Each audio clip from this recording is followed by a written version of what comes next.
సినీ నటులు వెంకటేష్ రాణాకు నాంపల్లి కోర్టులో big shock తగిలింది. హైదరాబాద్ లోని ఫిలిం నగర్ దక్కన్ కిచెన్ హోటల్ కూల్చివేత కేసుపై కోర్టు విచారించింది. వెంకటేష్, రాణా, అభిరామ్, సురేష్ బాబు నవంబర్ 14న తప్పనిసరిగా కోర్టుకు రావాల్సిందేనని ఆదేశించింది.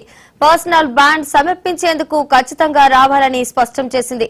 కోర్టు ఆదేశాలను ధిక్కరించి దక్కన్ హోటల్ కూల్చివేశారన్న ఆరోపణలతో సినీ నటులు దగ్గుబాటి వెంకటేష్, రాణా, అభిరామ్ తో పాటు నిర్మాత దగ్గుబాటి సురేష్ పై గతంలో కేసు నమోదైంది.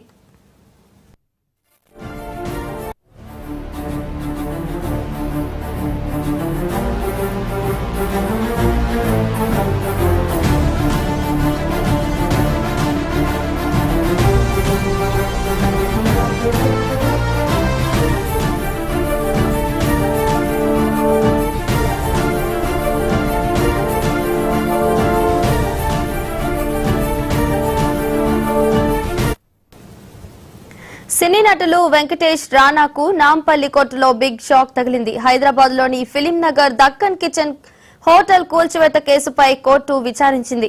వెంకటేష్, రాణా, అభిరామ్, సురేష్ బాబు నవంబర్ 14న తప్పనిసరిగా కోర్టుకు రావాల్సిందేనని ఆదేశించింది. పర్సనల్ బ్రాండ్ సమర్పించేందుకు ఖచ్చితంగా రావాలని స్పష్టం చేసింది. కోర్టు ఆదేశాలను ధిక్కరించి దక్కన్ హోటల్ కూల్చివేశారన్న ఆరోపణలతో సినీ నటులు దగ్గుబాటి వెంకటేష్, రాణా, అభిరామ్ తో పాటు నిర్మాత దగ్గుబాటి సురేష్ పై గతంలో కేసు నమోదైంది.